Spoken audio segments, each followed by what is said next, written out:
दुनिया भर में और लगभग 60 देशों में जिस तरह से शांति का संदेश उन्होंने पहुंचाया, बौद्ध धर्म का प्रसार किया और जनहित में जो कार्य किए और ऐतिहासिक जो कार्य जिसकी प्रशंसा आज भी की जाती है, वो तमाम माध्यम था। हिंदुस्तान से उनके माध्यम से दुनिया भर में सत्य अहिंसा का मैसेज दिया। तो उतनी बड़ी हस्ती और उसका कंपैरिजन जिस भद्रता के साथ किसी ने किया है, बहुत ही आपत्तिजनक है। संसार के इतिहास में 3 ही ऐसे शासक हुए जिनके नाम के साथ महान कहकर संबोधित किया गया।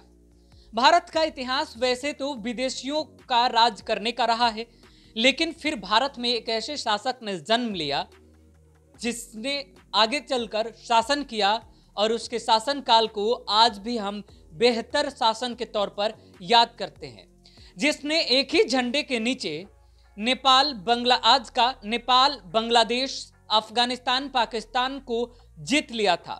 जीता ही नहीं बल्कि अपनी प्रजा को ऐसा अपने बच्चों के जैसा प्यार भी दिया।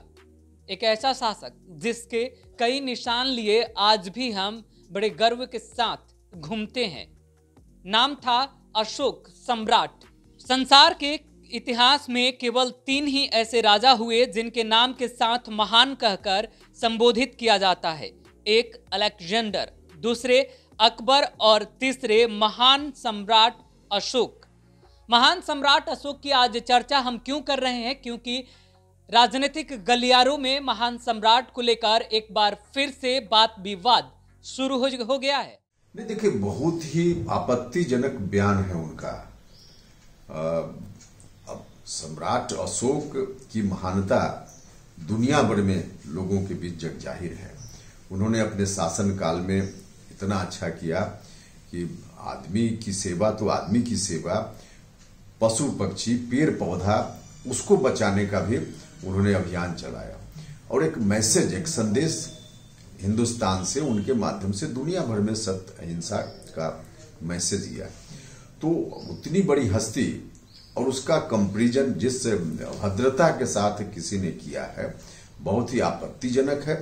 लेकिन दुख इस बात का है कि जिस व्यक्ति ने किया है वह व्यक्ति एक पार्टी विशेष में पदाधिकारी है और उनको कई पुरस्कार से नवाजा गया है। तो हम उनके वक्तव्य का घोर विरोध करते हैं। साथ ही साथ हम कहना चाहते हैं कि उनका जो पुरस्कार है जो दिया गया है उनको उसको वापस लिया जाना चाहिए। इस लायक नहीं है जो व्यक्ति इस तरह की टिप्पणी सम्राट अशोक के बारे में करे, तो उनका पुरस्कार वापस लिया जाना चाहिए।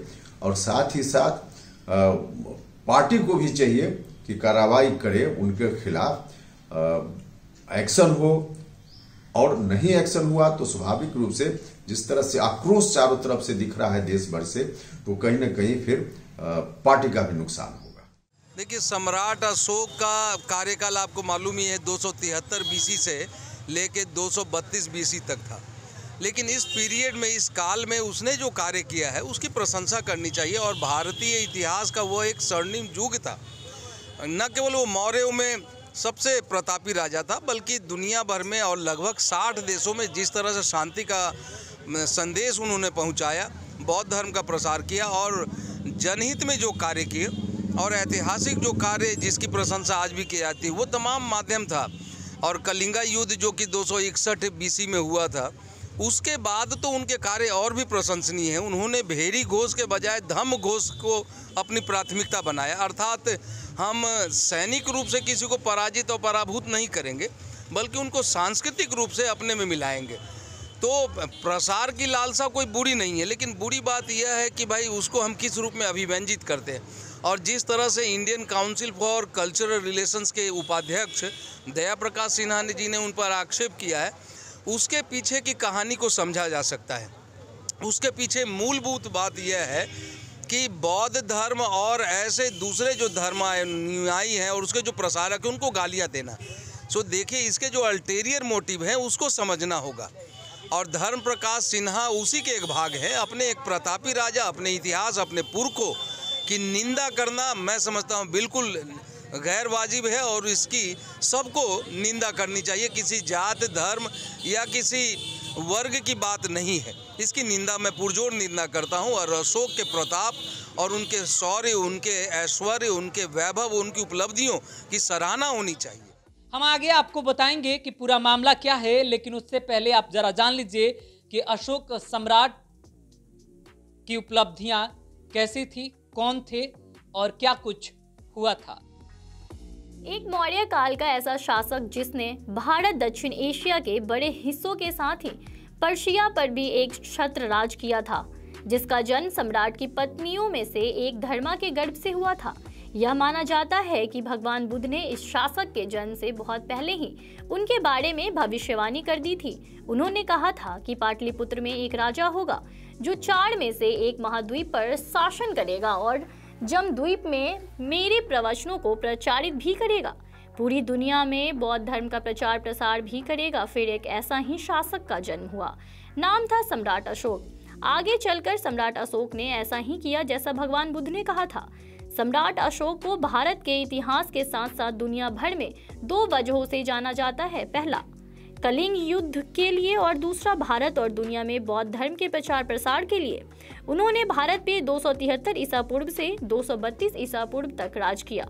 उन्होंने भारत, दक्षिण एशिया के बड़े हिस्सों के साथ ही पर्शिया पर भी एक छत्र राज किया है। सम्राट अशोक की 5 ऐसी बातें जो आगे चलकर कई शासकों के लिए सिद्धांत बन गई है।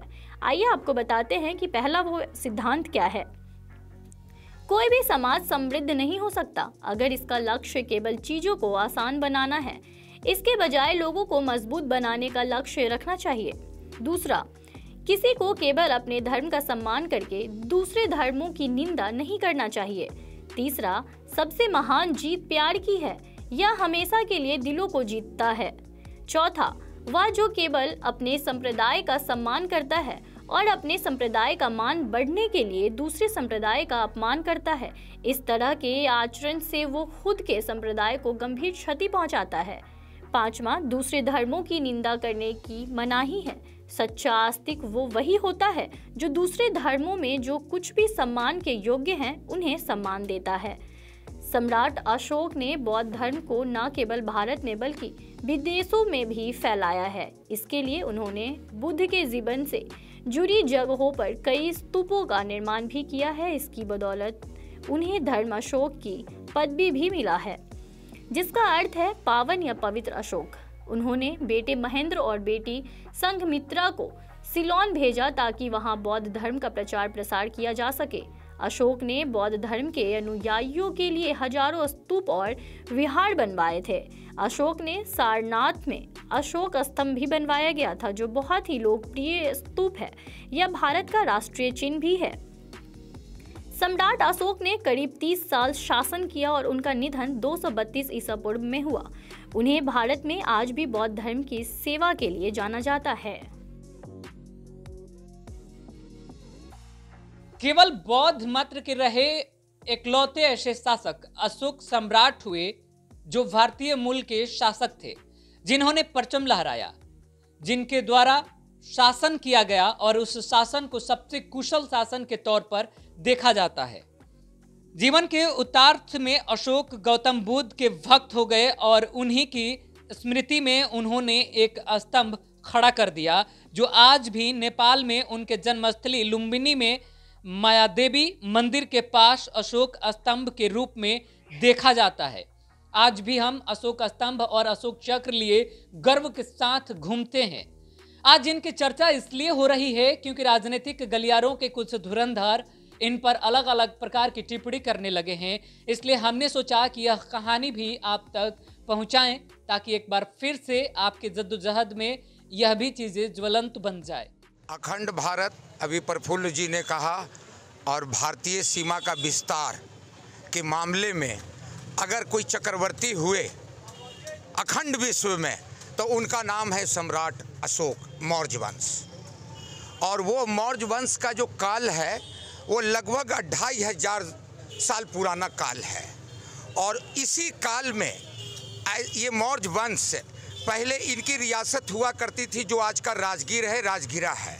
वहाँ से किसी वजह से राजधानी को उठाकर ये जो प्राचीन पटना सिटी पाटलिपुत्र में हम लोग अवस्थित अभी आपके सामने में हैं, ये रहा।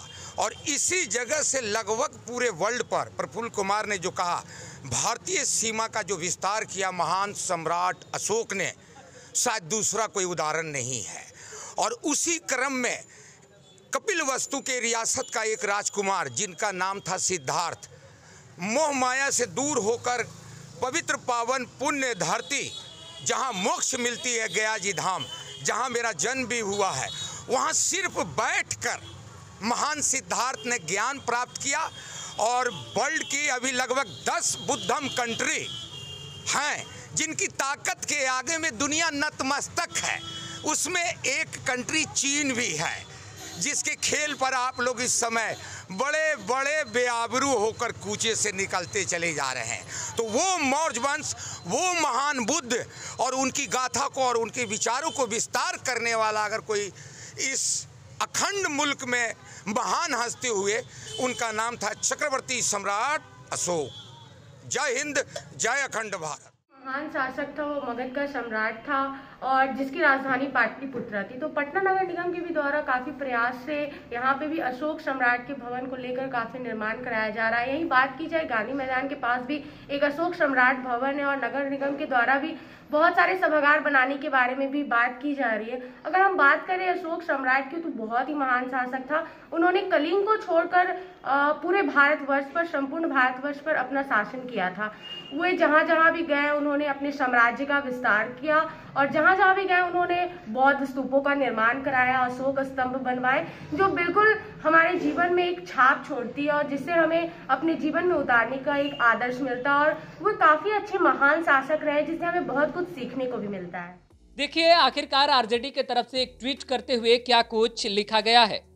दरअसल आरजेडी ने ट्वीट करते हुए क्या कुछ लिखा है, देखिए आप अपने स्क्रीन पर। आरजेडी ने ट्वीट करते हुए लिखा है कि औरंगजेब के बहाने चित्पावन संगठन आरएसएस अब महान सम्राट अशोक और बौद्ध धर्म को मिटाने की साजिश में लग गए हैं, बीजेपी की गोद में झूल रहे हैं।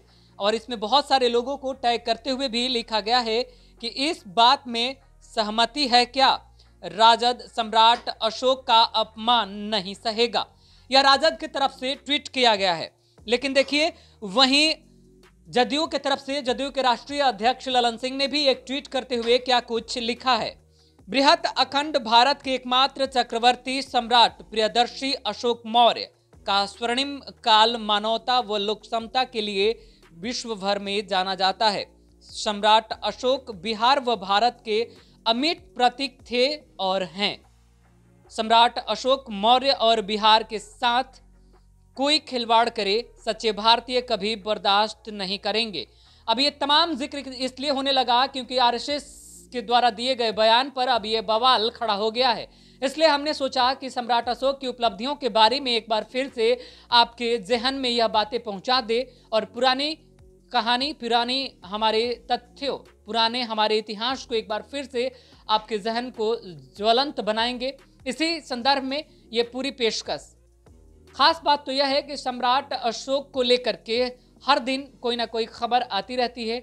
उनकी कहानियों के बारे में हमेशा जिक्र होते रहा है। हमने पहले ही आपको बताया कि संसार में शासक करने वालों में 3 ही ऐसे महान शासक हुए जिनके नाम के साथ महान कहकर संबोधित किया जाता है। अब एक बार फिर से ये चर्चा होने के बाद हमारा आपसे सवाल है कि पूरे प्रकरण पर आप क्या सोचते हैं। आप कमेंट बॉक्स में हमें कमेंट कर बता सकते हैं। फिलहाल आप सभी का हमारे साथ जुड़ने के लिए बहुत बहुत धन्यवाद। नमस्कार।